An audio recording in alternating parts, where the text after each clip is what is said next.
Hey everybody, how's it going? Welcome back to another Dice Bags Entertainment podcast. This will be the episode 3 of our podcast. We're going to be talking about a lovely topics such as tabletop role-playing games, primarily Warhammer 40k and Dungeons and Dragons. We might veer off topic every once in a while, but I mean that's okay. You know what I mean? That's all right. Yeah. I'm joined here today, once again, with Subaki VA. Hey, And you already know what I'm about to say. and our guest for today is Ragerea. Hello. Yeah. So, I guess we can just head into a question hour, so to speak. Actually, you know what? I'll start it off on what does TTRPG mean to you guys, like, personally? Ooh. Huh? You want to take it away, Rage? Yeah, sure. I'll take it. So what that looks like to me is just sitting around with good friends and telling a story together, and Yeah. getting through hard times, fun times, dramatic moments, like making a bond that it really means something. That's what TT. That's what it believes to me, Yeah. at least. Yeah. On my- Same for me because, like, especially with like Dungeons and Dragons, like most of the game is you getting up into hijinks with your friends and then getting yourselves out of it. You know what I mean? Like, Yeah. without the friend aspect of it, it's like you can't play D&D alone. I mean, you probably can, but it's not the same. Yeah, Mm-hmm. definitely. There's a way different vibe to it. Mm-hmm. What about you, Sabaki? I'd definitely say just in general, it's with tabletop games, like regardless of if they're RPGs or not, it's all about like the overall experience. Just to be able to sit down, be a dumbass for 5 hours straight, depending how long your tolerance is. Yeah. Yeah. and literally just have fun. It's the most open sense of playing with friends. Because I mean, most of your games nowadays usually have like the charm that they bring with their genres. But when it comes to like tabletop games, oh my god. There's no limit except for what maybe you could do in terms of classifications. Yeah. But outside Yeah, of that, and like if you're doing shit like D&D, it's fucking nigh endless for what you could try. Well, like, not only No. that, but like the settings are endless as well. Like, I've seen campaigns that took place in every single setting known to man. I've seen like cyberpunky campaigns, like very like space futuristic type stuff. Your typical like medieval fantasy, high like fantasy kind of shit. the high fantasy, the dark fantasy, and like even I've even seen slice of life campaigns. Yep. Yeah, like modern campaign setting, like a modern setting that is like slice of lifey. Like, it's especially when D&D is the format.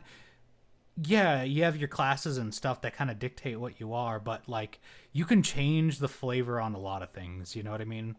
Yeah. Very. Yeah. And Anyways, not only that, oh, go ahead. I was just gonna say and not only that, with like what the baseline rules, there's also homebrewing as well, because that just opens up Yup. in a whole other Yeah, door and a half. but yeah. No, I get it. Let's get into some questions. Sure. Hell Uh, yeah. Yeah, we'll start with you, Subak. All right.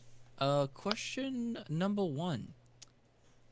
What is the IP that you most want to either become its own TTRPG or have a homebrewed D&D like campaign to write for? We'll start this with you, Rage. Okay.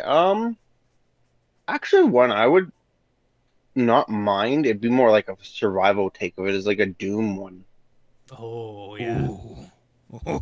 Like, because like I was gonna say Mass Effect, but that already exists to my knowledge out there. Yeah. So, but I think a Yeah. Doom one could be like really cool. Like you're like a squad of Marines or whatever, people trapped in hell, and you're or kind of Diablo setting too, adjacent, depending if you want to go modern or fantasy. Oh yeah. But yeah, I would say either of those would be my idea. Okay. For me, man, I remember in episode 1, I think I said Sword Art Online, was it? Yes, you did. Yeah. No. Actually, okay. No. So the original question on that one was if there was an IP that you wanted like a really proper video game for, what would it be? And then you said SAO to be an MMO and then have VR capabilities. Yeah.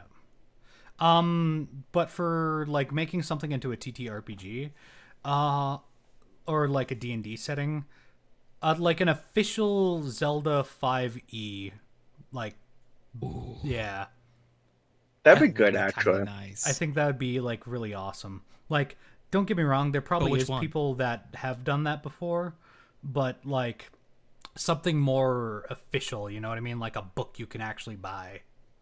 Yeah. But which Zelda? I mean, like the Zelda universe, like there is Just minor broad. changes to certain characters and like I mean, yeah, the map changes all the time, but like just like a Hyrule module, like an edition, like a source book. Yeah. That'd be, That, that'd that be would be sweet. cool. Yeah. If I had to nail if like just throw a spin on it, I think the cool one would be like Link to the Past, the one where you shift between the Dark Realm and the Light Yeah. Realm. When they Yes. first did that, I think that would be sweet. That would Like be kinda incorporating that light and darkness aspect the universe has always had. But I will take you one step further and say, what about Ocarina of Time and Majora's Mask? nice. Ooh, Yeah. okay. Majora's Mask would make a good campaign idea on its own, Yeah. but adding like the actual like location of like Clock Town and like the Deku Palace and all that, to actually go through the fucking challenge of being like, okay, what will the party do here? Will they split off to go to the giants or stick together one by one and have to replay the Song of Time over and over and over again? Yeah. Yeah, and that's The the thing. literal risk and reward factors on Majora's Mask is really fucking high. Yeah, because like if you can nail shit fast and sweet, because you only have like 3 days. Yeah. Isn't it? Yeah. So like 3 Yes. days to fucking do a lot of shit it's and a lot of the quests are like multi-step and take night. You need to rest, like shift and into other days to get through them too. Yeah. Like, just layers of so much good Yeah. shit comes from Also- just the IP of Zelda alone. One thing I'll like to comment on that not a lot of people ever comment on. You ever notice Link in those games is a fucking narcolept? Or not Yeah. an insomniac. Like, my Yep. man Yes. doesn't sleep for 3 whole fucking days. And he does that He's that- again he's and that again scared. and again. Yeah. Okay, He you gotta hasn't think slept of in 90 days. yeah, you gotta think what he's went through before this. He went through like life altering shit. Yeah. The man probably doesn't want to sleep ever again. The nightmares he probably sees. Well, like, not only that, but, like, especially after Ocarina of Time, can you imagine going through all of that, like, from All child of to adult Link, just to have, like, the princess you just saved, you know? Like, yay, I did the thing. Send you back in time. Sends you back in time into a child's body, where she's like, you must experience your childhood. I've seen people die. I've killed people. Like, I saw Ganon. Yeah. What the fuck was that thing? yeah, you see like a literal personification of like an ancient demon. Evil Yeah. incarnate. Yeah. How like you're at that point you are scarred for life. Oh, Very- yeah. It It doesn't really matter makes if you- me fucking question why Zelda does that shit because of the literal first things that you get to see, because I believe, yeah, it was like right before they do the big like reveal that like Ganon did all Ganondorf did all of his shit, Mm-hmm. Yeah. and that was the guard that was dying in the alleyway. Oh yeah. What the The only fuck? casual. Yeah. Just, oh. Yeah. No, it's that's like the Easter egg that everybody misses because it's only there for a little bit. It's when Yeah. Ganondorf is riding out on his horse, and you have to immediately go into that alley before going into the Temple of Time. Yep. But anyways, back God. to the topic of tabletop role-playing games. What about you, Tsubaki? What IP would you want to see? Fuck. Okay. I know that there's homebrew ideas for the IP overall. The Xeno series of games to do like Xenogears and Xenoblade, maybe Xenosaga. Those would make good ones, primarily out of the factor that with Xenogears, you'd have to cook like heavily in the kitchen because you have two forms of combat to worry about, which is your normal combat and then your gear combat, which is just mechs. With Saga, same shit. You have normal and mechs. And then Xenoblade kicks in and it's just like, everyone talks with this accent, and we have a mysterious sword that has origins with this man that said, fuck you, I'm pressing the universe reset button. And it's funny, because you can make Xenoblade Chronicles work really fucking well as a tabletop RPG Oh yeah. because of the skills that are in the game. Literal positional skills. It plays like an MMO. It's meant for other players to be there, but there's not, because you're basically in control of the party to a degree. Depending on the AIs, how they feel one day. Yeah. But Yeah, like the whole shtick with like positional attacks works really well in the favor of a TTRPG. Yeah. Because it's rare to see it work effectively without abusing the shit out of it to a degree in like normal D&D. Yeah. But for it to be able to be used at any time in combat is a fucking brilliant idea that I wish would be utilized more in homebrew. I mean, like, there's another thing too that, like, if you're not using minifigs or like a grid or something, when a lot of people play It's hard. D&D, they're not too focused about position. You know what I mean? But like, there's Yeah. characters that very much need positional instances. For example, a battle master of sweeping attack. You know what I mean? Like, Or like commander strike. Like you Yeah. have to be a certain distance, and you can make your friend attack, or like tripping attack, or stuff like that. Like there are ones that do need it. yeah, exactly.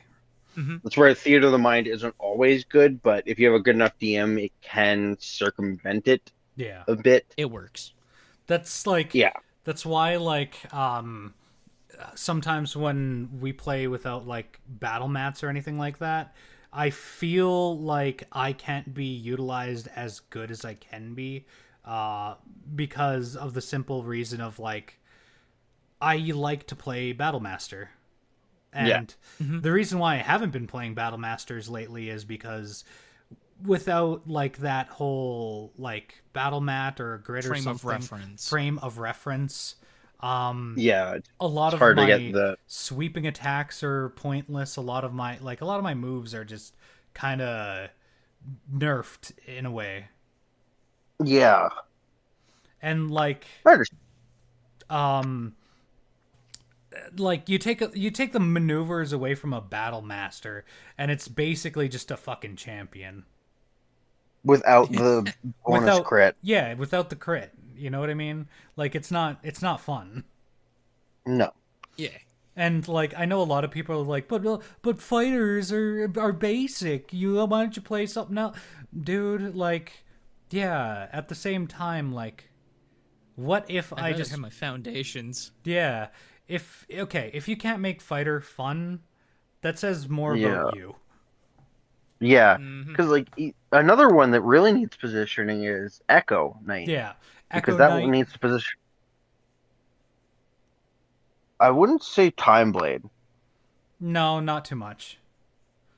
but Echo Knight, you need to position yourself adjacent from your Echo just so you're getting the most benefit. Yeah. Just because.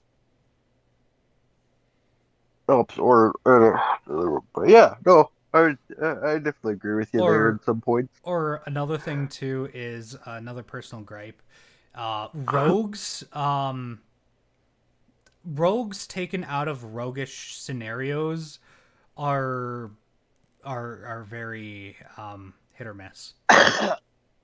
Very. Yeah. Like, for example, if you're not like it goes to say too about like dungeon masters as well. Like, if you're not creating instances for the rogue to be a rogue, are you doing your Yeah, job? yeah, Hmm. Yeah.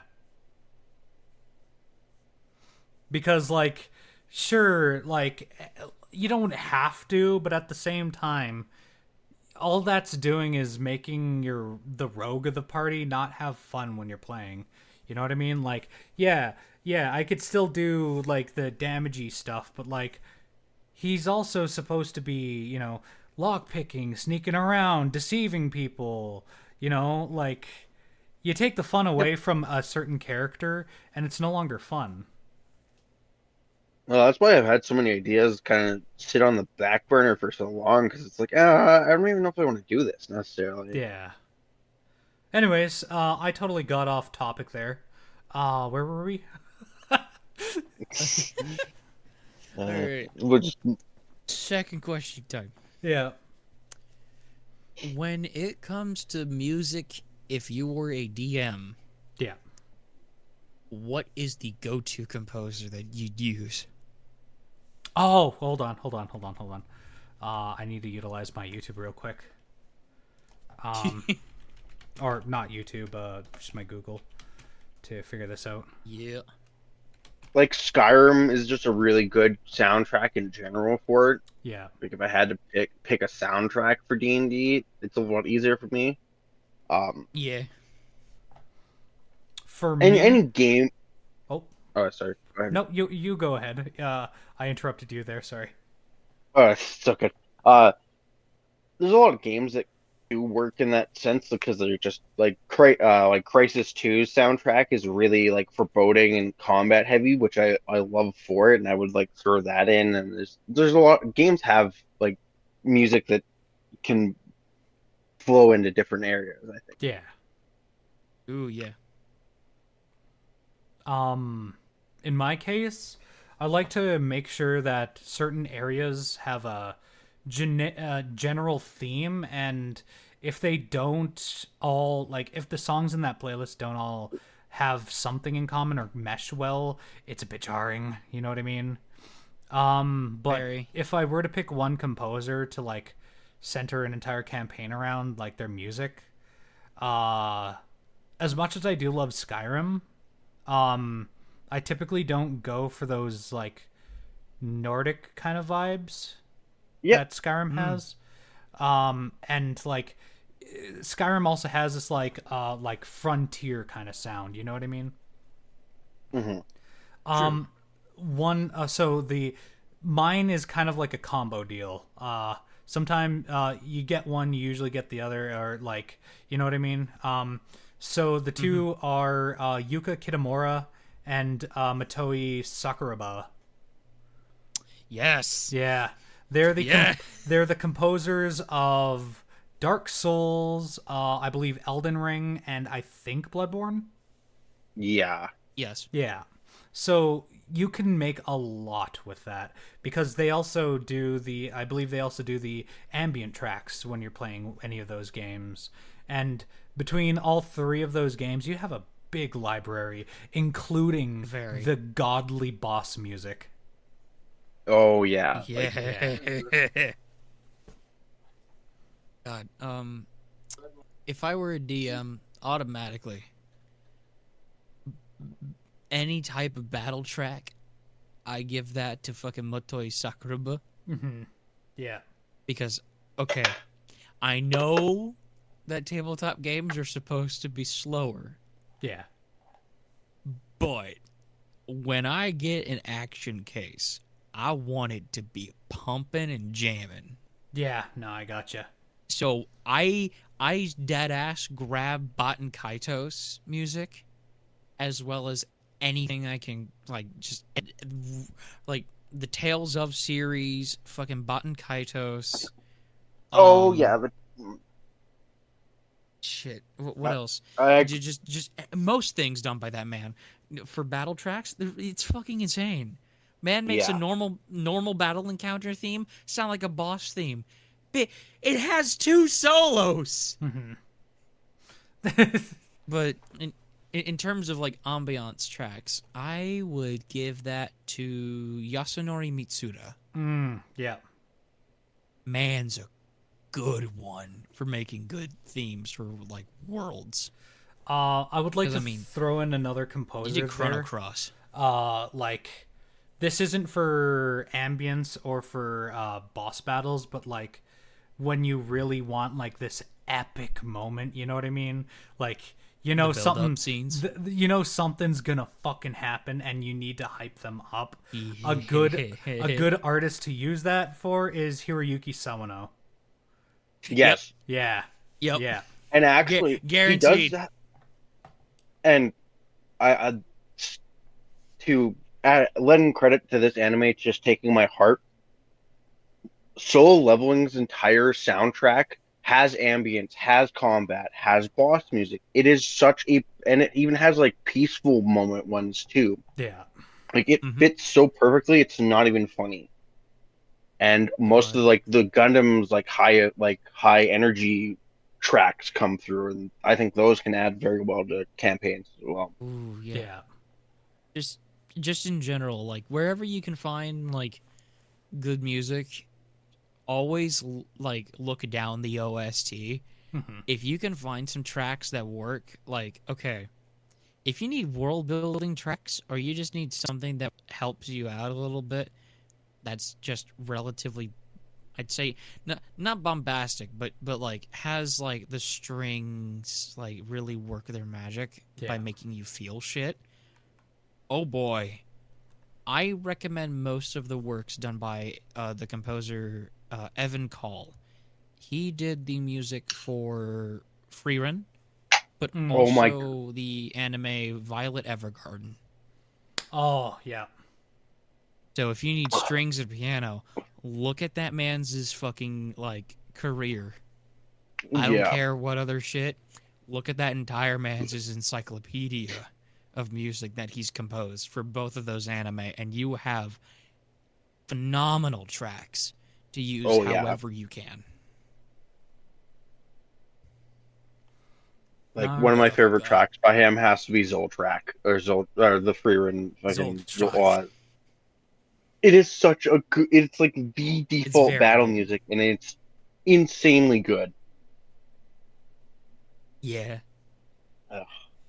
Alrighty. And to end it for the questions, what is your favorite of the armies of the Space Marines in Warhammer 40K? Oh, fuck. We had a very similar question. Okay, I'll change mine a bit. I like the Grey Knights, given the little bit of knowledge I knew about them from like a TikTok I watched. Hell yeah. Oh, they're super cool. They're like secretive, like Templar knights that are like perfect trained demon slayers. I love them lore wise, and they have the gene seed of the Emperor himself, the goat. The goat. That's why he's the goat. The goat. For me, it would probably be the Raven Guard, just because how absolutely you wouldn't think 8 foot, over 1,000 foot-pound Space Marines could be the stealthiest things in the entire universe, but they sneak up on things they should have no right to sneak up on. It's actually kind of funny the way that you put that, because it's kind of like the fucking like imagine like the barbarian doing a stealth check, but it's just like like you don't see me, you don't see me, you don't see me. It's just that. Now, the image that I got in my mind is like, I think it was Guardians of the fucking Galaxy, where Drax is pretending to be invisible. I stand so perfectly, it's like I stand so perfectly still that no living thing can see me. Yeah, he crunches a potato chip. Probably one of my favorite memes is like an Eldar Ranger's like walking about, then he sees the Raven Guard's armor behind a tree. He's like, stupid Monkai. He knows I can see him. And meanwhile, the Raven Guard Space Marine's right behind him out of his armor, about to stab him. Oh, God. Yes. That sounds about right. Anyways, what about you?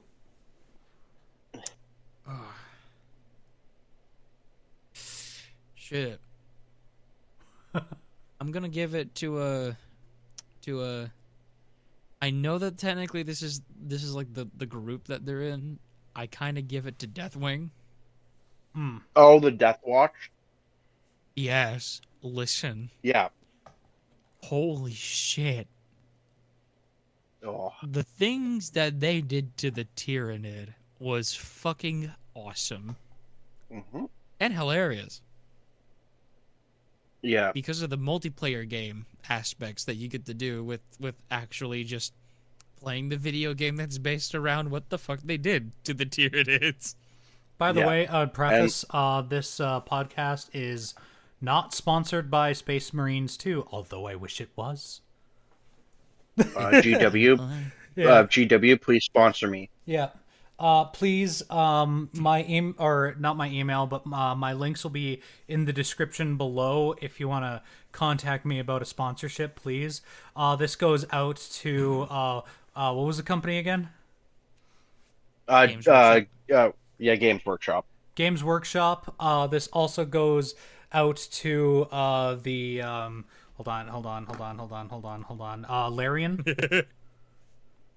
Yes, Larian. Yeah. If any of you guys want to sponsor us, please contact me immediately. Please. I'm desperate. No. But go kind of back. Motherfucker, I will even do the Rage Shadow Legends intro, for Christ's sake. Oh my god.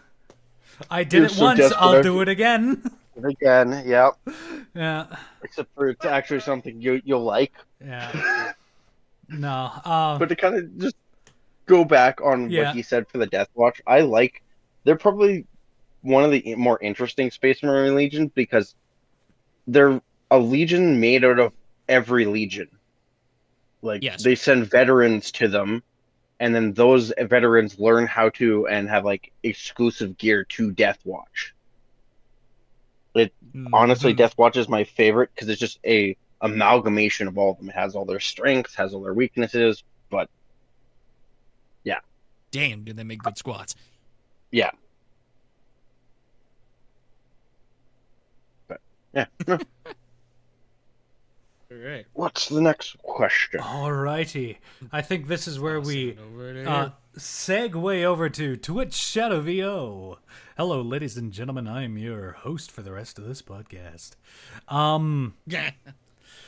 How would you describe the vibes of 40K lore? Without using the slogan. Okay. Yeah. So my answer is kind of different because I kind of like to look at it from the perspective of like whatever faction you're in.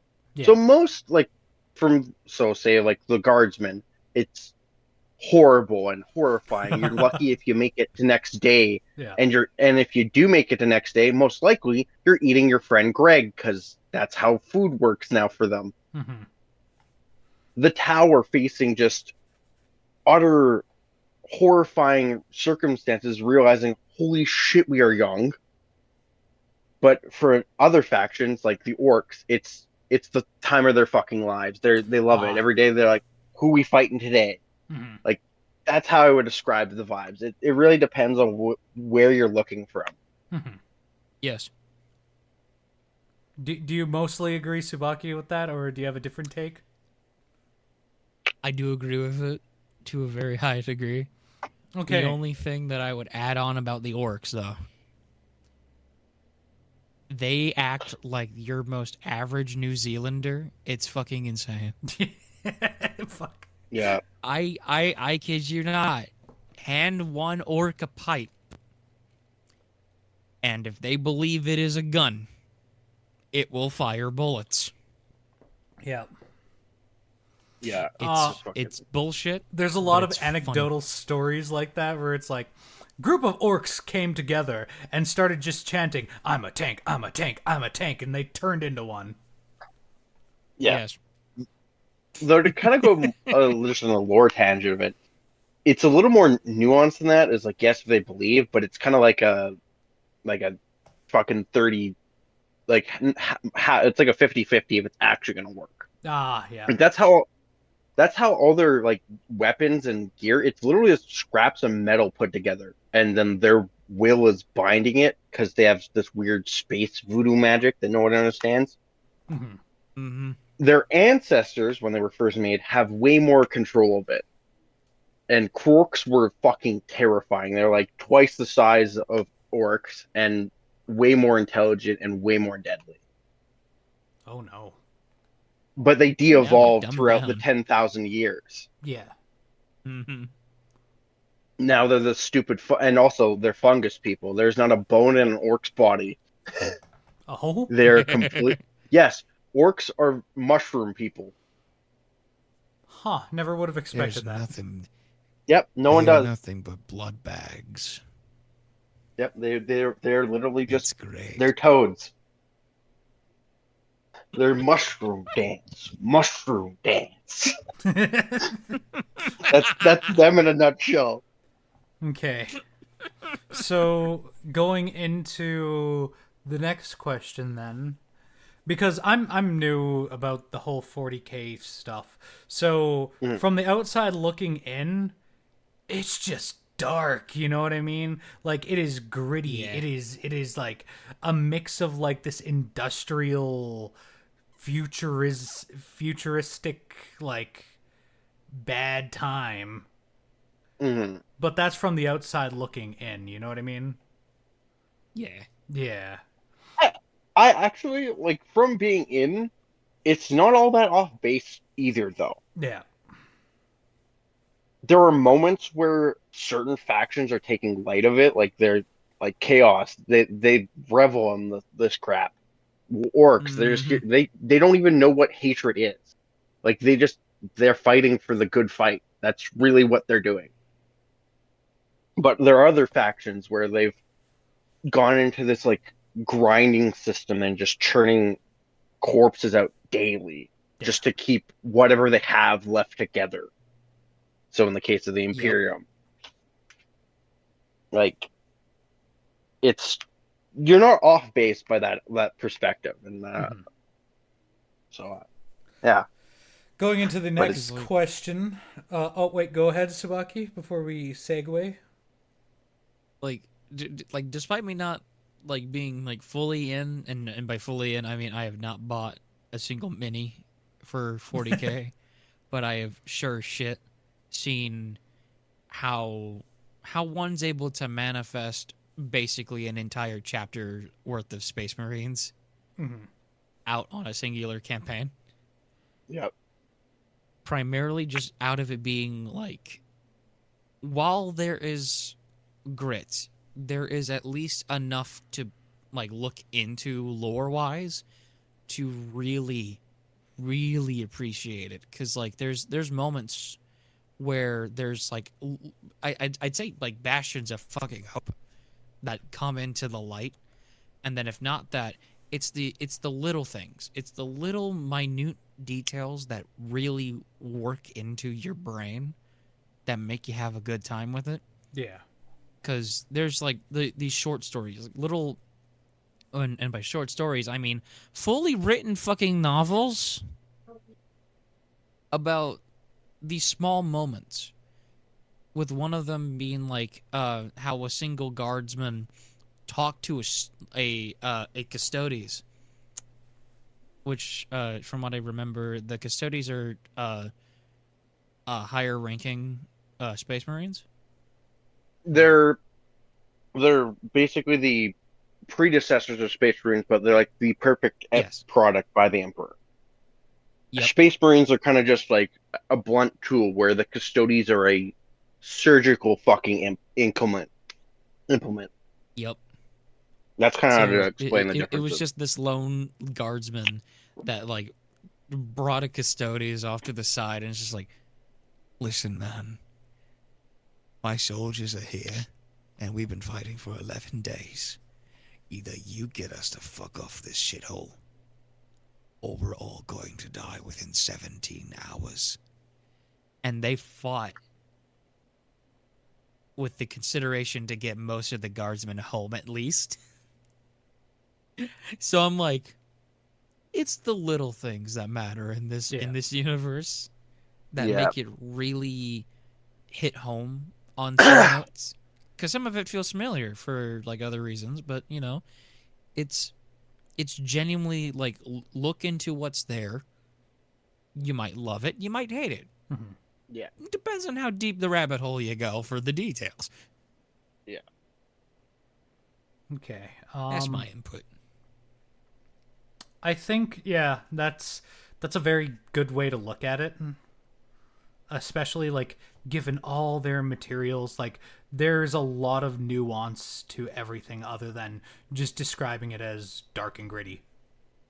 Yeah, like Mm-hmm. their tagline does work for it, but like for something to be dark, it's still casting shadows. And Yeah. with shadows being there, there's light. So Yeah. it just depends on where you're going. And I think there's moments you can definitely um empathize with and like relate to, Mhm. because there's something everyone can relate to within 40K. Like the human tenacity to keep surviving stuff and all that. So Yeah. Hmm. Okay. So, I think we were segueing into the next question. Yes. Individually, what is your favorite chapter of Space Marine?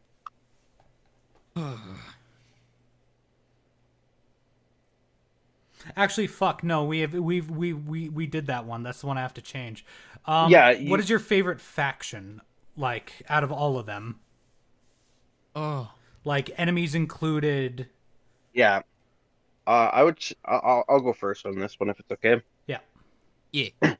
I'd probably say the demon end of Chaos Space Marines is probably like one of my favorites. Like demons Mhm. and Chaos Space Marines as a whole are just so cool, because like the Emperor was trying to like cull the Primarchs. And then they just banded together and said fuck this and turned to chaos. But like even the gods are like interesting enough. Like Yeah. Korn's just out here for murder, and in fact, he looks at everybody as I just need people to furnish my house with their bones. Nurgle doesn't give a fuck as long as people are getting dying of sickness, and meanwhile, Slaanesh is edging to the universe's misfortune. Hmm. Yeah. Gosh. So I would definitely say the demon faction or chaos in general is probably my favorite. Yeah. Hmm. For me, I'm still like a mix between Grey Knights and maybe Necrons, from what I've heard. Yeah, Hmm. yeah, Necrons are pretty cool. What about you, Sabaki? It's kind of hard because I mean, like, while they seem pretty nice and simple, it's mainly just the fucking amount of depth that you have with what you have available to use. Because, not gonna lie, I'm still liking the armies of the Imperium. But if I had to pick one that's technically my favorite out of them, purely because of the bullshit, Adeptus Mechanicus. Oh yes, the Cult of Mars. Yeah. Because yeah, they say they're aligned with the Imperium, but those motherfuckers try and steal Xeno's equipment every day. Once I understood the weakness of my flesh. Oh God, Actually, bro, what note was There's that? Very intentional and very carefully.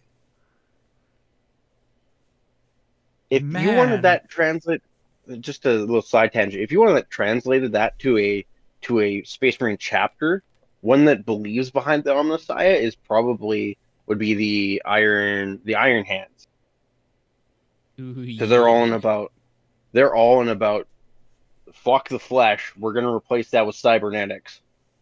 On top of us being 8-foot roided. demigods of pure destruction. So. And honestly, one of the most interesting characters within 40K is is Call, who made the Primaris Marines, and he's fucking hilarious. Barriers Solace Call, I believe is. I'm butchering the name at this point, but he's a really interesting character. He constantly just fucking harasses Gilliman to make him like Arch Magos, but he'd be like, well, I can't do that because then I'll have a fucking uprising on my hands. And he's like, all right, I'm not going to give you what you want then. He's just the pettiest man in existence, even though he was the one that brought Gilliman back. Okay. Yeah, like. So I think that basically is gonna round. Like, we might go back to Warhammer stuff here. We might segue into that, but I think that's the end for like our main focus, like questions about it. Yeah. So we're gonna segue back over to the land of the Dungeons and the Dragos. Dungeons and Dragons. Hey, play Dungeons and Dragons. Wait, can you do that voice again? The dungeons of fear and hunger. If I ever do like an evil campaign and I like need a narrator for something, I hope you know you're on speed dial. Oh, I know. I've already been called for the BBEG of one campaign. That's oh sweet. God. Anyways, okay, it's funny because it's based entirely within Japanese mythos. Oh, who are you playing? I get Yamato no Orochi. Oh, okay. I thought it might have been Bishamon 10. No, I get to try to fuck over Suasano. Yeah. Yeah, or what I could have seen was Oda. Ooh. Okay. So, anyways, if you were to introduce D&D to somebody who's never played before, how would you do it? Fuck. That's hard. Yeah. Tough question, right? Not. Right? Yeah. So this is already assuming they're curious and want to know what it's like. Like, you don't have to do the hard sell. Yeah, at this point, it's just an introduction. Yeah. In a way, I have two ways of this. So if I can't physically be there, just because I like to do it in person, I'm more in-person D&D than over online. Mm-hmm. If I'm there, then it's just like running them through one shot or something like that. That's how I'm gonna try and coax it into that. Yeah. But if like I'm distantly from them and I'm trying to urge them into finding groups, honestly, we may have said it, Larian, please sponsor us. Baldur's Gate. Yeah. Yes. And it's probably the best way to, like, yes, they're not going to learn stuff, but it's going to probably, at this point, fully make them commit into going into it. Mm-hmm. Yeah. Just because. That's a good point, though. Like, with how popular Baldur's Gate 3 has gotten, that really is, like, the best way to get somebody into it. Because Larian does a good job at explaining the concepts of stuff, like rolling for actions. Yeah, for like your checks or your like persuasion checks and stuff like that. And there's like if you can somehow get there, like on the PC variant of it, there's like the logs of like what your damage did. You can go into details, and it actually shows the dice that rolled there, which is super cool because then it actually shows you those mechanics are going on while you're playing the game. What about you, Sabaki? How would you introduce somebody into the world of Dungeons and Dragons? I'd probably like formally ask them primarily if you were going to go like into this world of fantasy, what would you want to be? Who would you want who would you want to become? What would you like to be? And how would you go about doing that? The three bases to then make their class, their alignment, and maybe a theme for a one shot. Yeah. Yeah. And that's all I got.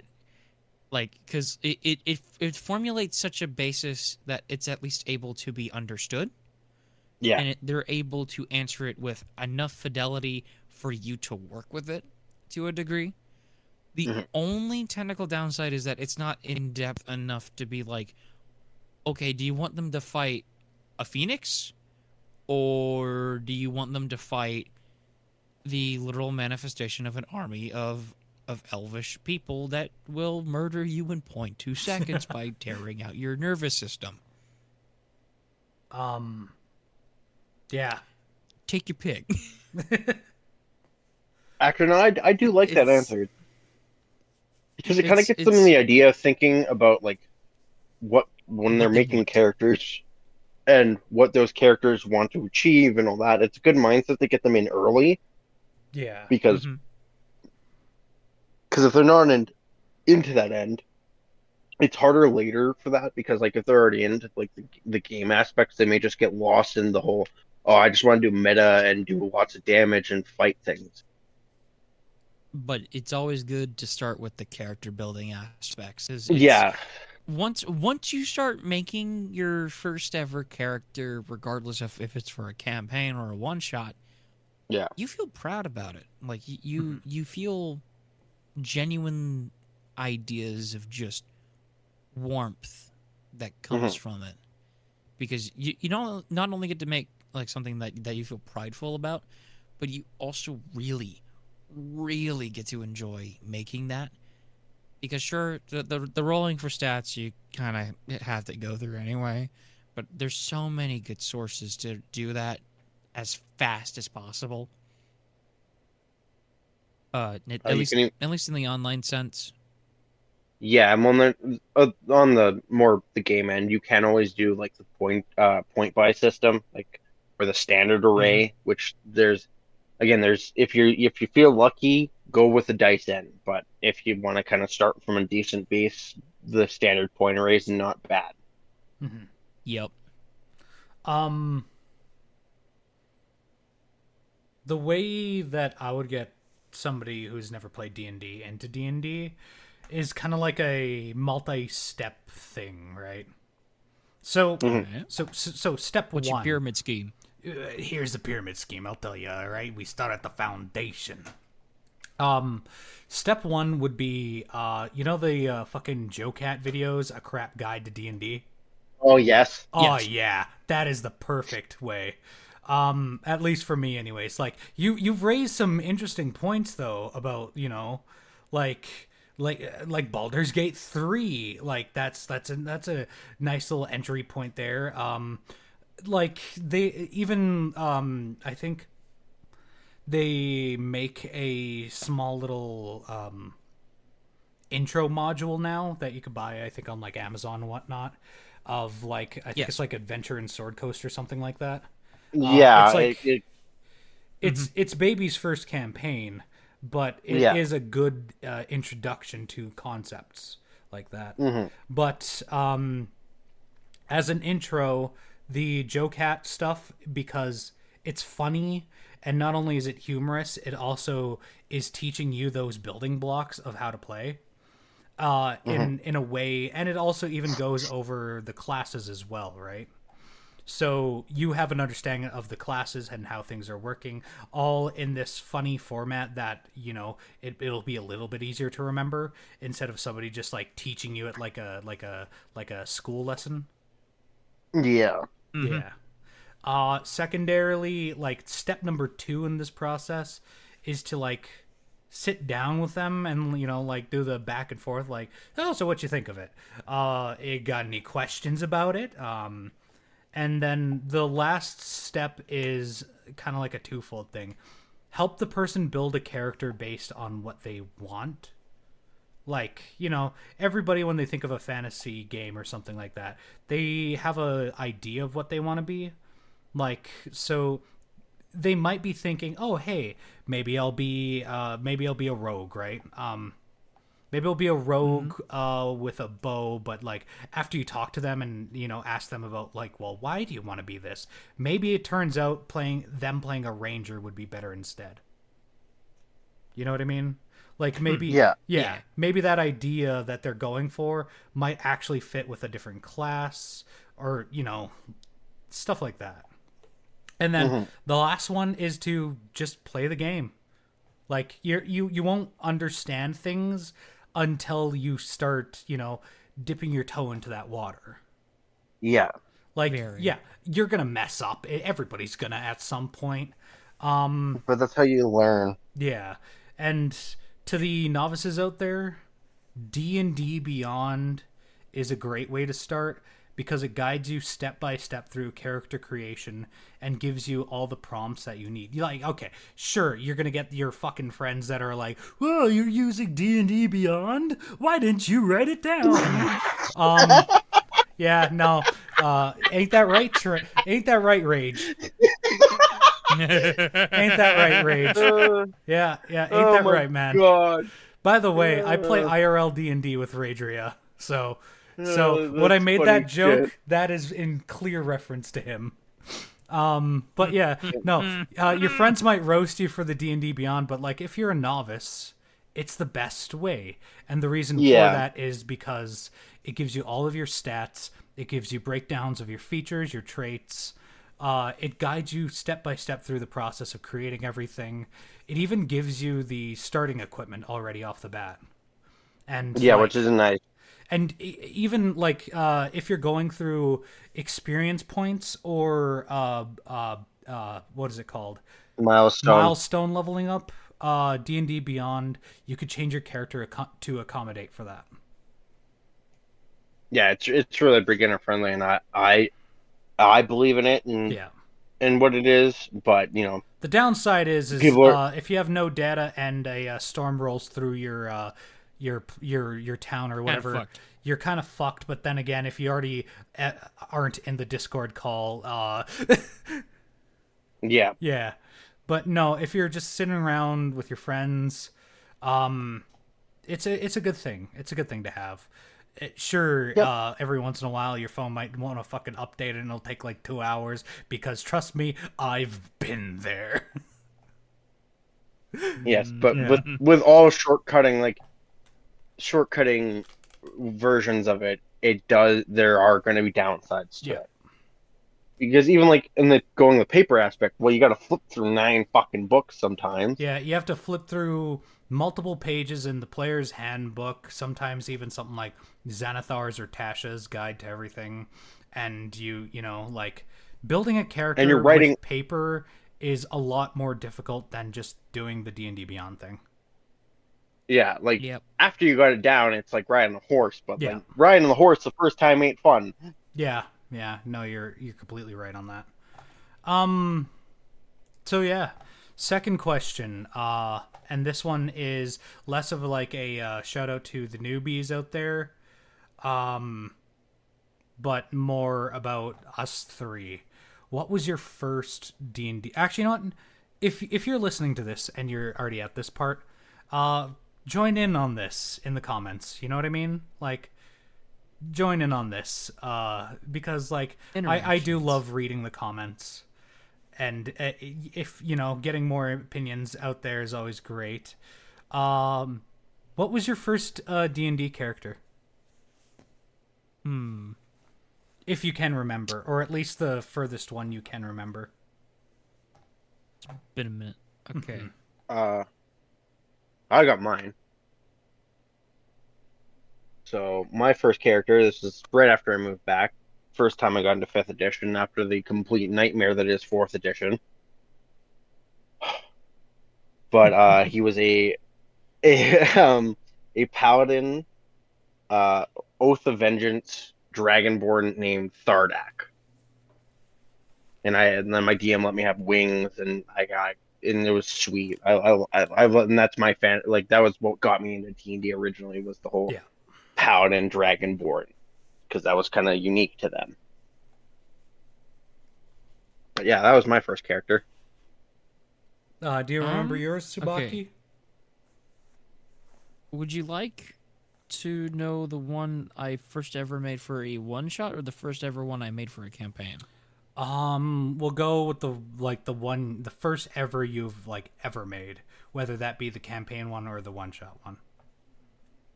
Okay. You know what? Yeah, I'll fucking give you the campaign one.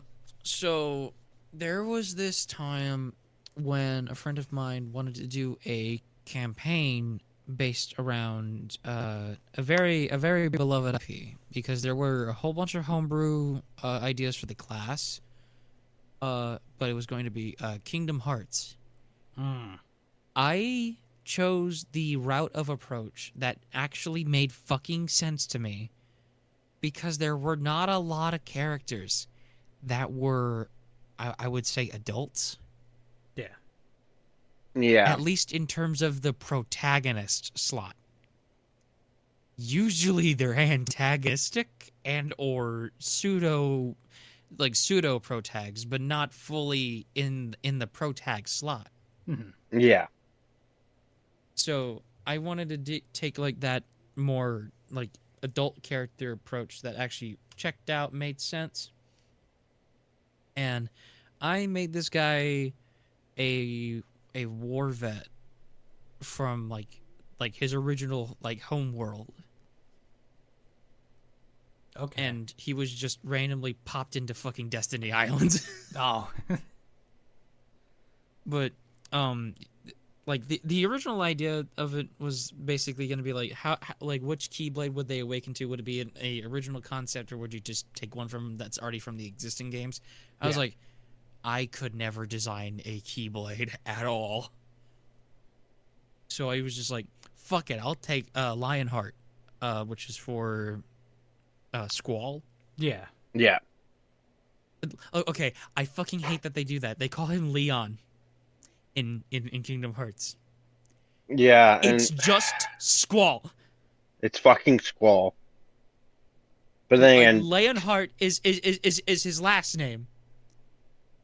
That's not his first name. What the fuck? Yeah. but everyone likes to shit on 8, though. That's the issue.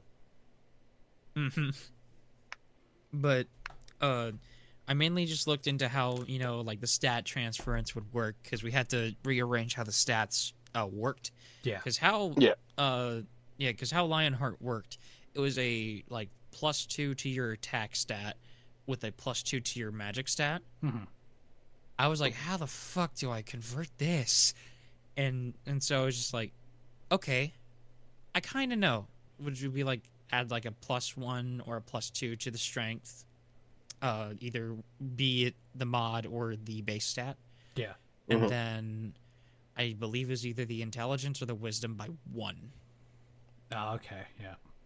Either or. But that was if it was equipped. The base equipment I had them start off with was literally just a spear and a shield. With it equipped. So does that mean you're using the Keyblade as your spellcasting focus? Essentially, I would assume so. Yeah. Okay. Yeah. Yeah, no, I got it. In either case, basically the campaign never even came to light. We never even got a session 0. But I still kept bits and pieces of it in my memories, and I was just like, man, I could have really designed this man. And you want to know who I used as like my filler image? Who? Hector from Fate Grand Order. Ah, yeah. Hector of Troy. Yep. Yeah. Good old Hector. Yep. I loved it. Oh, right. Fuck. I didn't answer the question yet. My first ever character was... So I have two. I really had two. So the first character was like me dipping my toes into a friend's one-shot. And this character is still one I literally keep using to this day. His name is Buster Anthony Neutral. And he was a Battlemaster fighter with a greatsword.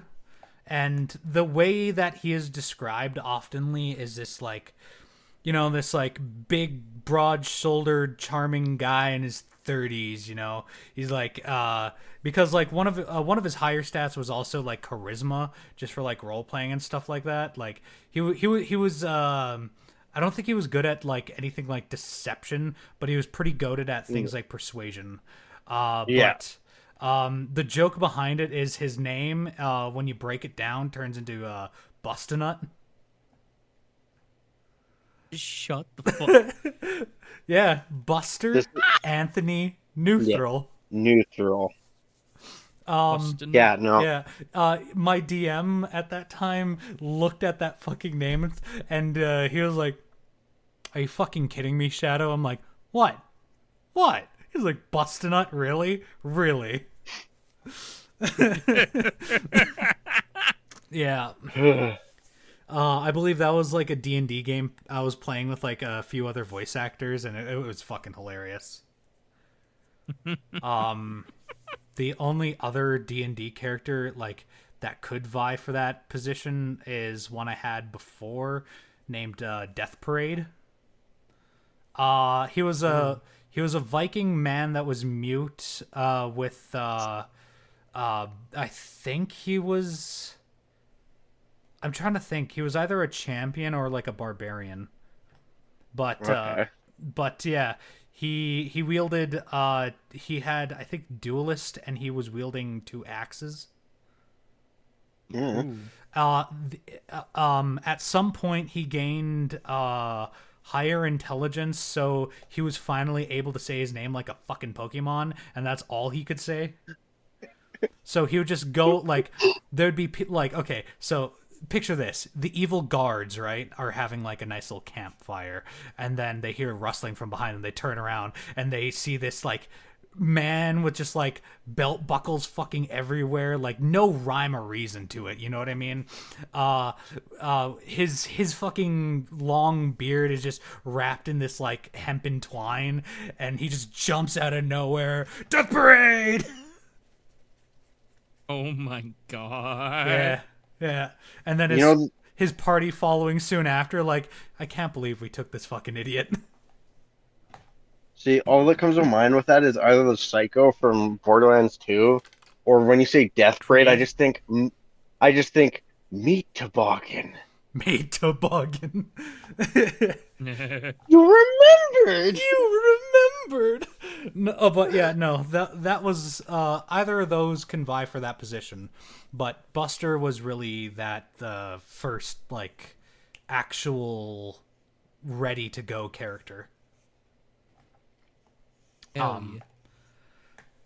Next question is like, in all of your campaigns, in all of your memories with your parties, what is one moment that you either remember fondly? Maybe it was a funny moment, maybe it was a bad moment, but just like a moment that you cherish.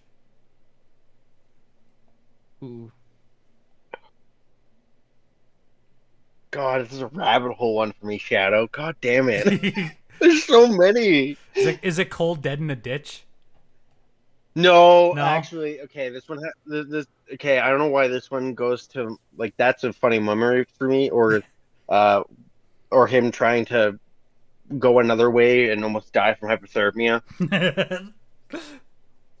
But probably it has to be when I was given the full clearing by the DM to shoot to kill one of the other players. I was like, all right, And I blew his brains out with a 50 cal. Jesus. Yeah, because I was a gunslinger. Fuck, that wasn't Oh. me, was it? No, No. that was the tired one. Okay. Because The geek gave me. I was about to say, were you the one that shot the fucking 50 cal in my campaign? The prototype? No. No? Oh no, I was. Yeah, I yeah. fucking- So I believe he one-shot an NPC of mine with a prototyped Magitech weapon. Oh, the sweet Jesus. the weapon itself was a railgun that fired railroad spikes. I'm fucking sorry, what? Yeah, it was okay. It was like a shoulder-mounted railgun, kind of like a fucking Spartan laser that fired railroad spikes at like Mach fuck. Yeah, I dropped two. Also, to remind you, I dropped two NPCs. Ah, yeah. It was Scout and fuck. Who was the second one? Gura. Ah, yeah. Oh, Megura. Yeah, Yeah.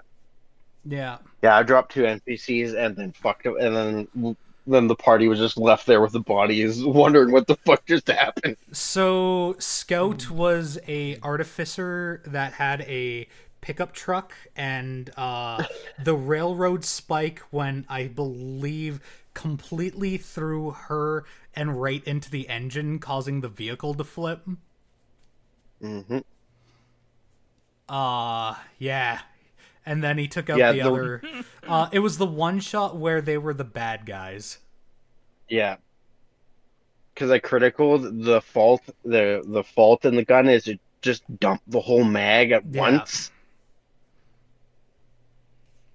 So yeah, no, that's a pretty good moment actually. Yeah, that was a pretty good one. Jesus. But no, your other one, the 50 cal one. Yeah, no, I enjoy that one. Like, I don't know. I've only got permission twice to kill another player character. No, you don't understand, man. When any of our like at table DMs are losing, they'll literally beckon him over there to become their luck. Like I've nearly been the instrument of our party's death so many times. Yeah. Like I am the fallback if I have like a dead character that they'll bring them back and then I'll have to use that one to try and hurt the party. Yeah. It's like great, I'm my own fucking worst enemy. But it never hurts me, it only hurts my friends. You, Subaki, what's a D&D moment you cherish? Okay, this actually relates to the current ongoing Fate Grand Order campaign I'm in. So, I have my master character. His name is Vincent Coltana. He's supposed to be the mechanic of the group that hates the rest of the party. Ah, nice. And right now, okay, basically the whole shtick about it now is that all the lost belts that you think you know about Fate Grand Order, those are out the window. Yeah. We made entirely new lost belts for us to explore. The one that we're currently going through is Rome, Ah, nice. where what if Ramus was the surviving brother? Ah, yes. And every single Roman emperor was alive at the same fucking time. Yeah, I was about to say, do you get the fucking Nero in that? Not well, we get a version of Nero, but it's not but it's not the one that's just Yeah, the fucking Hashire Soriyo, Kazeyo no ni, Tsukimi But- Harawo, Padoru. I butchered the fuck out of that because I'm like, fuck, what was the lyrics? Same. I'm sorry to anyone who actually speaks Japanese. I probably said something I didn't even intend on saying. But yeah, no. But pretty much at this point in the campaign, everybody's basically tossing a jailbreak arc because we were forced to split the party to do jobs in order for us to, well, by basically being forced to do local like jobs, ranging from help the defensive wall at the border of the entirety of the country, to executioner of other prisoners, to logistics. Ah, yes. And my boy Vincent got sent to help make the defense of the border wall work, because apparently the whole shtick about this border wall is that it is nothing but a fucking ley line of magic circuits. Meaning, if one thing goes off on the fritz, oh, that whole wall needs to be fixed. Oh shit. Nah, that's when you assign Merlin to it. Makes it funnier. It makes it funnier. Vincent's servant is Paracelsus von Hohenheim. Oh my god. Ah.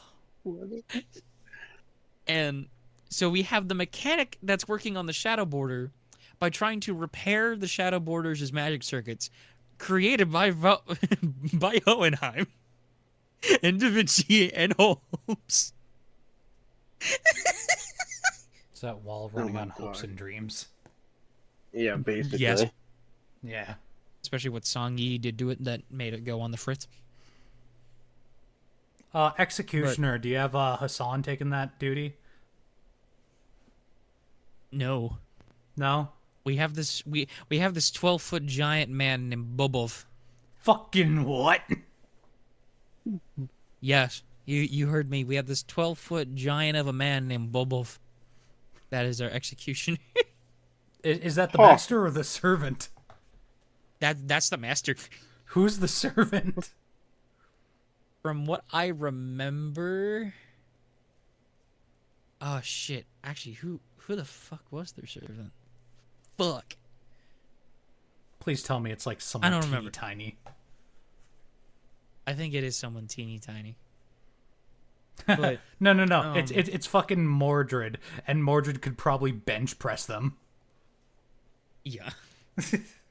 But in essence, when I say jailbreak arc, I mean I quite literally made my character pull a GTA, steal a car, Oh no. and Oh my the god. reason why I say car is because within this Lost Belt of Rome, the whole premise of it is basically, what if Rome survived its empire days to the modern day by using the ley Okay. lines as a way to basically travel at Mach 2 Yeah. by treating the roads as if they were railguns for cars.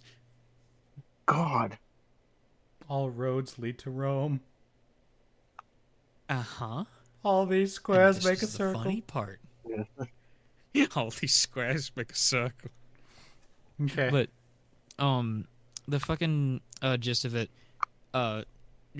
Vincent gets caught talking to his comrades through the Mystic Code. Mhm. And so he's interrogated.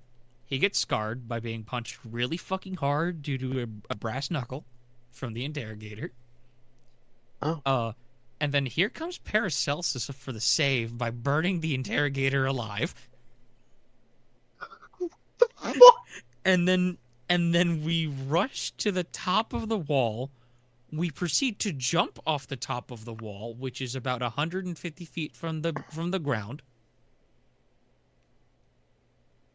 And Paracelsus catches Vincent. And then we forcefully go to the checkpoint gate, steal the key that is meant to stop cars from going Mach 3 down this ley line road. And so when we steal the key, we steal the car that is currently stopped. Actually, wait, no. Not the car that's currently stopped. We let it go. We steal the key, and we just hijack a poor bastard. And so Vincent and Paracelsus go Mach 3 to Rome, and because they cannot stop, because they don't want to get caught, they force themselves through every checkpoint from the border wall all the way to Rome. Oh. and they crash into the town center going at almost the same speed, and they go flying out of the car and go into abandoned alleyways now to hide and pull Metal Gear Solid shit across the city. Man, that is some As a wacky means hijinks. to recoup, and that is the way to regroup with the party. It was hilarious, and that's how I ended the session, because I basically made the DM's plans go to shit by pulling a jailbreak arc. That's great. I'm pretty sure just wanna. Was that a fever dream or did that happen? No, That happened. That happened. You just said that shit, right? I'm just on drugs, man.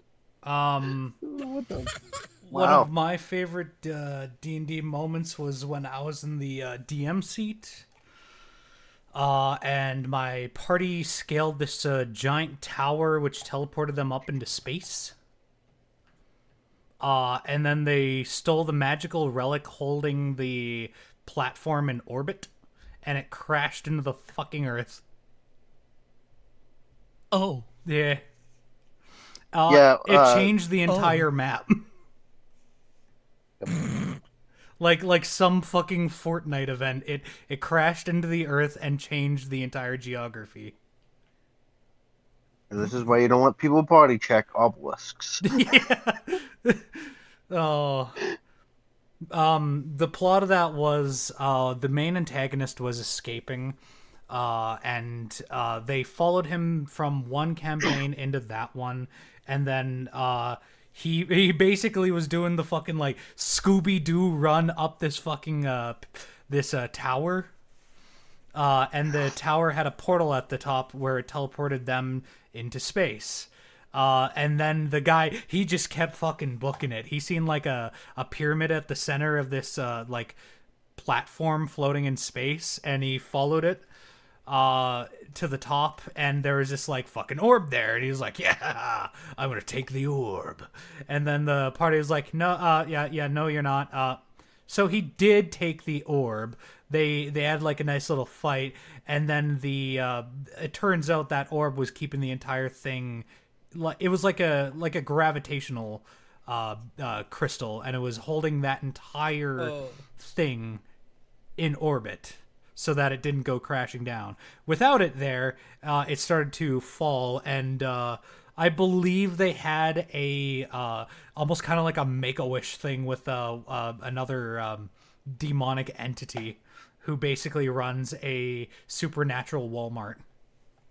And they basically summoned him, went into that Walmart while the entire building was falling, or while the entire platform was falling, so that the devastation of that meteor didn't kill them. And yeah, that was a major cornerstone of that campaign. Yeah. Oh.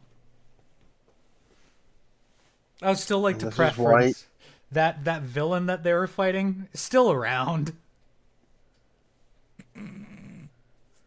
They've codenamed him Shadow McFuckhands. Oh my god. Yeah. And this is why you bolt down your plot MacGuffins to the floor. No. I'll tell you what railroaded it. When they used fucking what is it, Featherfall? Okay, so they went up. Yeah. They went up the tower, teleported, and they were originally supposed to climb down the tower. You know, go through a couple more mini bosses to get to the main enemy while they were going down. No, one of our characters like, I just have Featherfall. We could just fucking go over there and jump off the ledge. So they did that. I'm like, oh, fuck. So every time I have like a tower-like building now, there's indestructible windows to avoid that ever happening again. Yeah. They turned that 6 to 7 hour like one shot into, I think, about 4 by cutting half of the entire bosses out.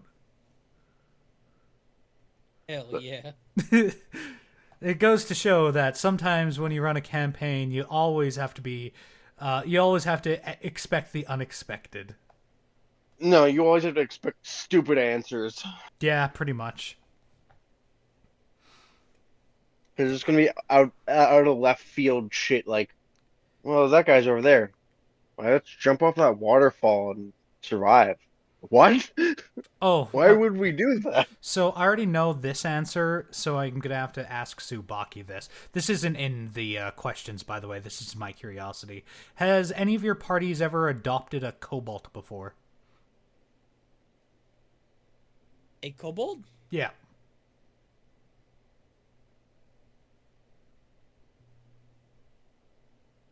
Actually. Yeah, there it is. Okay. I swear to God. Yeah. It's not exactly a kobold, Okay. but Yep. Was it a one of the goblin? party members. So. No. Motherfucking It's boblin. better. It's better than that.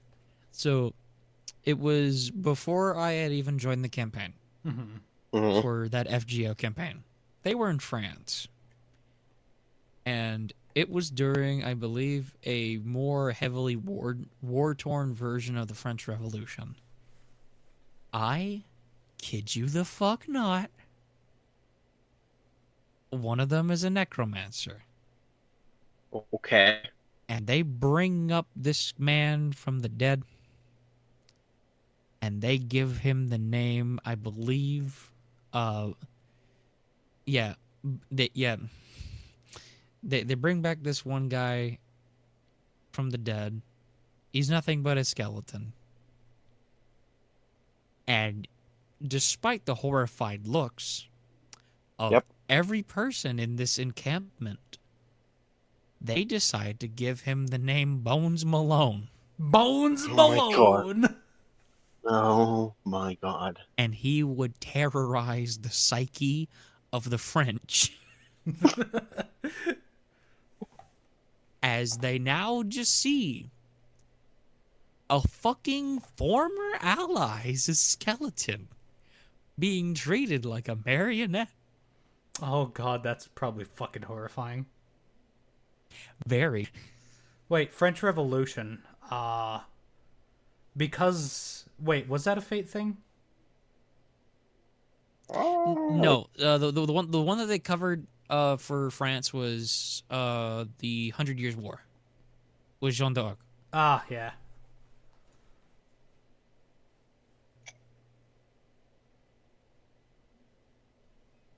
No, But it was funny to hear that shit because it was like, Bones. it's not a kobold, Bones Malone. but it's kind of close. It's the closest yet more morbid version of have a weird party member. Mm-hmm. Every party member has done that type of shtick, you know what I mean? They'll either adopt or create something. And then that'll become like either their token mascot or something like that. 9 times out of 10 for my group, it's either a fucking kobold or a Goblin. yeah. And it's like, I am the only one usually opposed to it. Yeah. We always fucking do it, and it's always an artifact. It's okay. We always get handed. It's gotten cliche at this point. It's a trope. We have made it into a trope. Second question. Not really second, but like the oomph question. The next one. How many books or online sources do you have?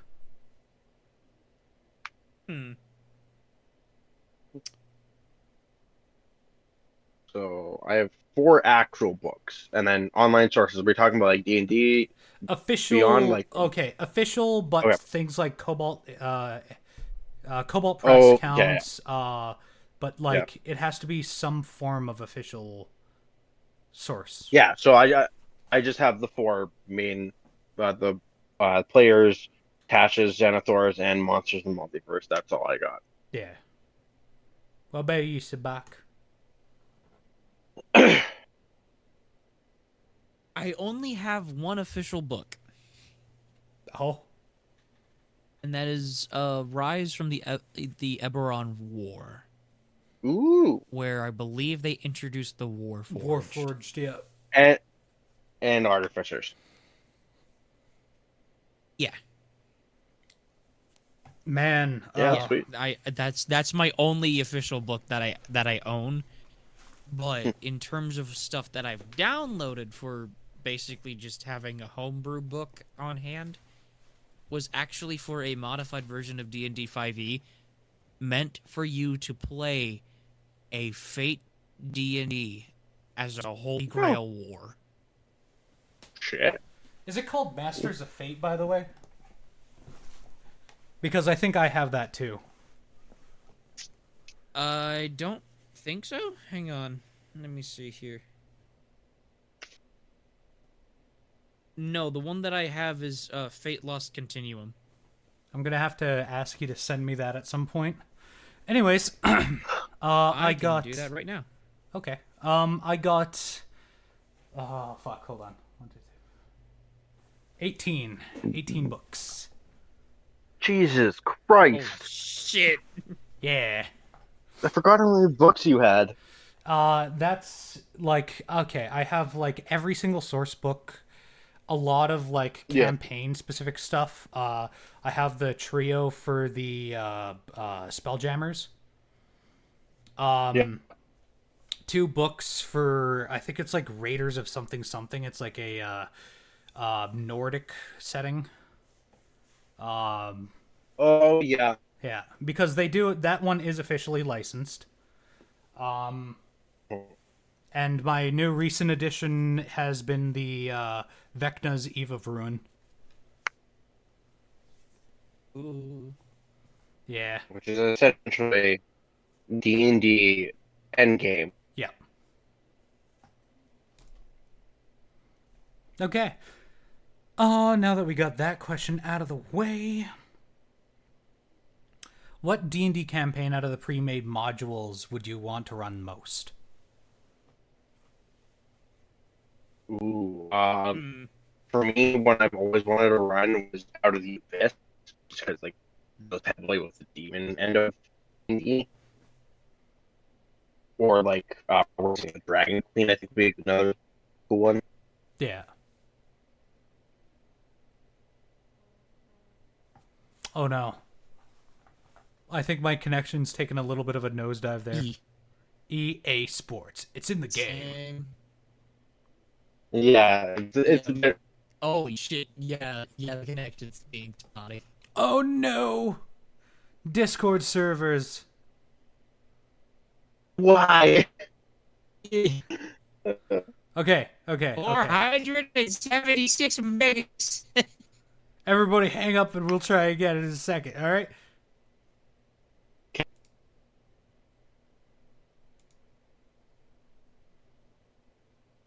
Alright, Alright. I think it worked. we're looking good. You're here now. Holy fuck, I think it worked.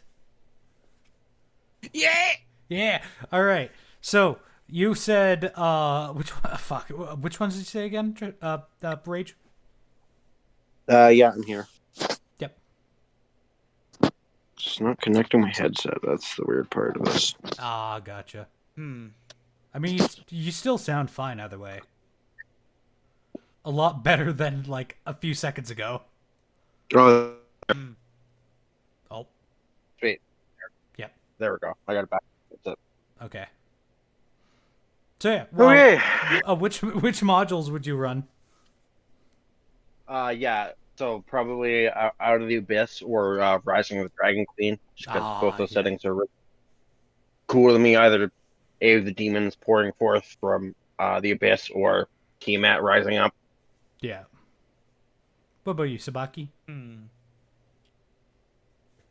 I don't really know, because I mean, like, out of most of the ones that I believe I know of, I think the only ones that I kind of enjoyed were, I think, mostly with, I think it was like the Vecna one that caught my eye the most. Oh, Eve of Ruin? Yeah. I believe so, yeah.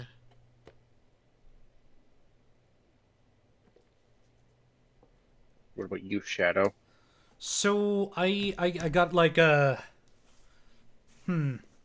So I would really like to play Eve of Ruin. I mean, I got it. Yeah.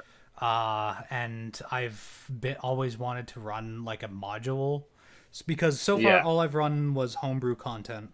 So I would like to Yeah. run Eve of Ruin at some point. Mm-hmm. That's always piqued my interest, but there's two others that kind of have that same area for me. I would like to run the Curse of Strahd at some point. Yeah, I was about to say, I'm assuming Curse of Strahd's going to be in this, because Yeah. you can either play, ooh, I'm the Shadow, the Knight, I am Death Strahd, or you can just play Strahd completely differently, and, Yeah. oh. And the last one is, I believe it's called Princes of the Apocalypse or something like that. Yeah, that one's actually sick, because it deals more like elemental forces and shit like that. Yeah. Yeah, a buddy of ours has that one, and I've always been interested in running that one too. Yeah. I mean, like, I seen the cover of that and I started flipping through, and I believe that's the one that has this, like almost like a Greek setting.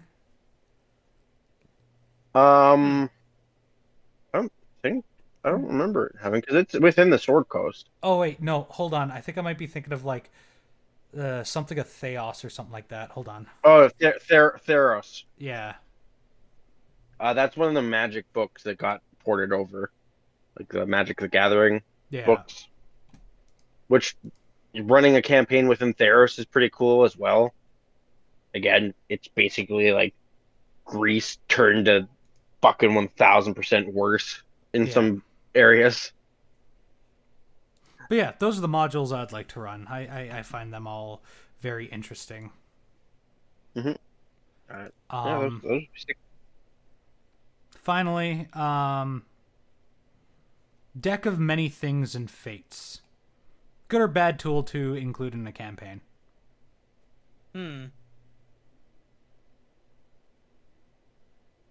Well, I'd say you gotta limit it, and Yeah.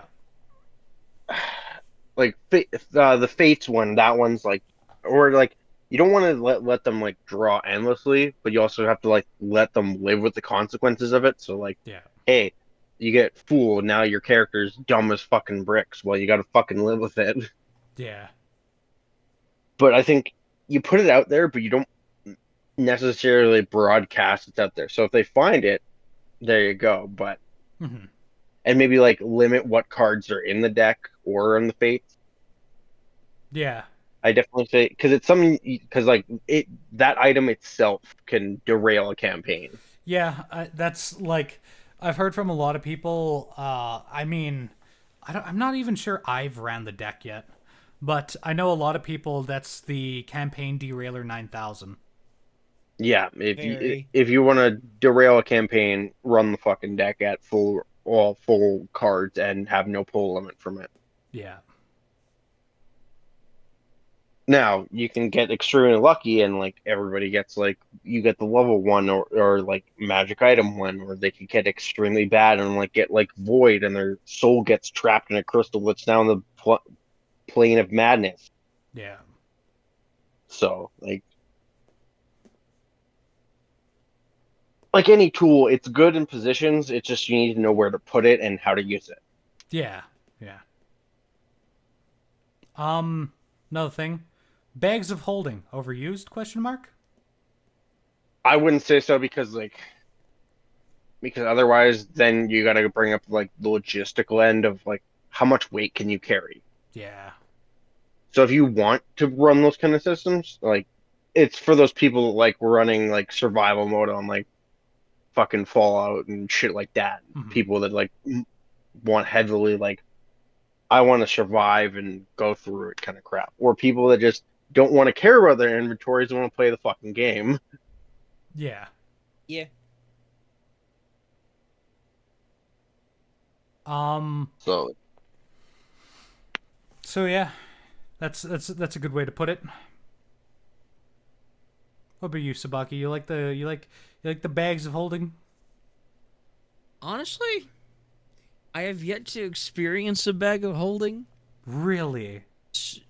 I have yet to, yes. So in a lot of the campaigns that I'm usually a player of, they give those fucking things out like candy. Huh. Mostly because I think it's, again, on the logistical side, like, you don't want to constantly be looking at your carry weight. Yeah, and like we already discount the gold because the gold would have a carry weight, and like Yeah. it's just on a logistical end. There's shortcuts DMs are gonna take that like, okay, this game mechanic's fucking boring, so I'm just gonna ignore that. That's another good thing, too, is, like, a good DM should know where you can cut corners, so to speak, Yeah, to make it more fun instead of tedious. Like, yes, there has to be rules. There has to be guidelines to any world that you make or setting that you run. But there's also little areas where you can let your characters have a little bit more fun. yeah, Like, in some instances where, you know, a character wants to do something really, really, really cool, but you know for a fact there's either not a damn rule about it or there's, you know, not something that's corresponding to it. Like, yeah, give them a bone, you know, like, throw them a bone. yeah. Like, you need having cool moments like that is what makes things fun. So let's say your buddy wants to do like a backflip before he fires like an arrow shot at one of the enemies or something like that. Let him roll like an acrobatics for that. And if you really think he shouldn't be able to do that, disadvantage it. Mm-hmm. Like it's things like that, you know what I mean? Like, you just because it doesn't say you can do that on a character sheet, unless you're just, you know, trying to brute force shit, like if you're a rogue trying to do Battle Master's sweeping attack, maybe that's where you can draw the line. But like, let's say you just want to do like a little flourish or something, a little funny fun, you know? What? What? Nothing. Oh, Definitely not. were you thinking about the time where we were playing a campaign and Sora wanted to do 2 fucking backflips, throw a dagger through one guy and shoot the other guy, all while using one single action? It's the energy of I want to hit all of them with my club at once. You have a Yes. shitty club. Yes. How are you gonna do that? Yeah, it's that energy, Yeah. and that kills me inside. Yeah.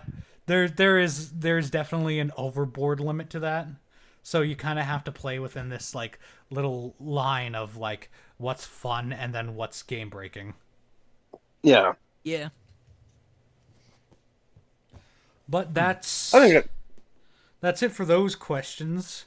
Unless you guys want to just add on, or, you know, like, now that we're in the shit, so to speak. Anything else you guys want to bring up? Oof. on the or I guess, or did we already ask this question? I'm kind of curious if we've. I think we did IP becoming a tabletop Yeah. game. Yeah, we did. Yeah, sure. Okay, I just couldn't remember if we did that or not. No, it's all good. I had an aneurysm there, or brain seizure. I don't know, Mexican stroke. I'm Mexican. Oh, okay. You know, I'm gonna have to bring up that story now.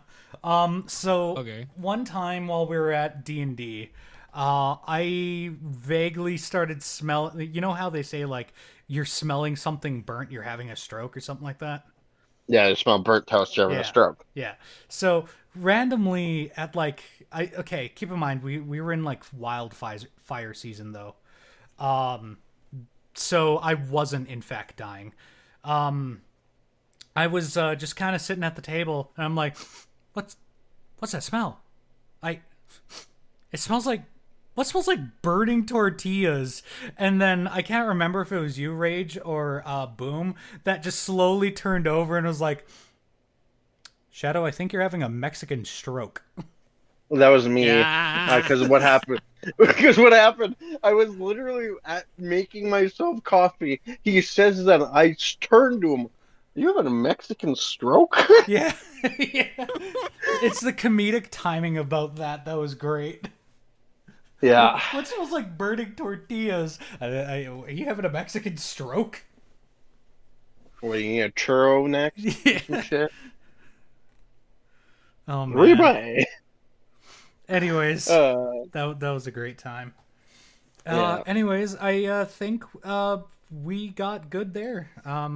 Yep. I think that'll be a good episode, good little podcast episode. Yep. Nice place to call it. I think we have like an hour and 30 minutes, which shorter than the last one, but then again, we don't really have like a set time for these things, or like a Yeah. it's kind of, we're kind of doing these in a loose schedule, so to speak.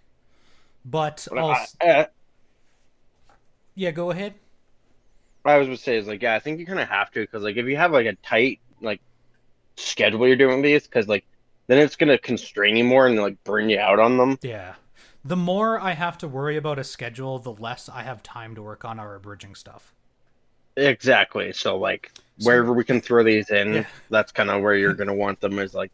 Speaking of which, once we get over into recording for our next project, I'm going to have to get Tsubaki back in the editing seat. So in other words, I'm throwing Tsubaki down in the hole again. No. Yeah. Yeah. Episode 1 of Final Fantasy 15 Abridged is basically done. I have to do a little... Okay, the one thing I'm struggling with right now, and maybe you could help me with this, Tsubaki, Magitech fucking, like, armor crumpling is a sound effect I don't know how to fucking do. Like, I tried using, like, the I fucking... can see what I can find in my fucking megabytes of fucking sounds. Because I tried using like the fucking, what was it, the metal pipe sound. I tried doing crumpling aluminum. I tried doing like a car like crash sound, but like you kind of like it needs to sound like a tin can, like, you know, like, but like heavier, you know what I mean? Yeah. Because at the end of episode 1, there's a Magitech fight between all the boys, and I'm struggling. Like, I got the sounds of like Noctis throwing out his blades and like the, you know, the poofs and stuff like that. Because I all that. Yeah, I got all the magic-y stuff and like the sword swings, but like the crumpling of metal armor like that is a like a tough sound effect to do. Fair. Do you also have the all the farting because they just ate beans the night from before? Oh, that'd be fucking funny. But Jesus. I don't think I'll do that. What did you say, Prompto? Oh fuck. Beans could be your last meal. Yeah. See, okay, I find it funny. That came out of an outtake, actually. Yeah, no, that I know. entire bit came from an outtake while we were recording Prompto's lines, and it was so fucking good. Because without that, I hope you know, Tsubaki, that episode 1 was only going to be like about like 3 to 4 fucking minutes long. Like, it wasn't going to be a big one. But And I that just ad-libbed helped it get line, longer. yeah, that ad-libbed line added like another like minute and a half to that. Mostly because, like, I don't know, I like to take the... When I used to abridge before, I spent too much time, it almost felt like I was extending scenes that shouldn't be, cutting scenes that shouldn't be, and it just it ended up being about the same size anyways as the regular show, so that's not really an abridged. And for the Final Fantasy episodes are only like 15 minutes long with credits. Yeah. So they're gonna be pretty short. I might start extending one episode, compiling 2 instead, just to make it a bit longer. So next episode we might do both episode Prompto and Ignis at the same time. That means you'll be seeing that doofus a lot more. I gotta ask, at any point during 15, does it ever show Fat Prompto? Yes. Oh, no. Yeah. Okay. Yes, it does. Because it's always referenced when I was playing 15. It's like, okay, how fat was this guy? He was a pretty chonky guy. Pretty chubby. Yeah. Prompto, like, I think you really see him in all of his glory in episode Prompto. I think they do like a little bit of a flashback with Kid Prompto on that one. They do. Hold on. They actually keep you like very, very in depth look into how he then became skinny. Yeah. Because he kind of goes through like almost a Saitama workout. Yeah, he really does. Oh my god. Here, I'll show you what he looked like. I posted it in the thing. That is little Prompto. That is the. Oh my! He looks like a little fat German boy. Yeah. All right, I might. No, have some little sounds. German boy. Don't join the Black Templars. That's all I think when I see that picture. Oh my god. Where is it? There it is.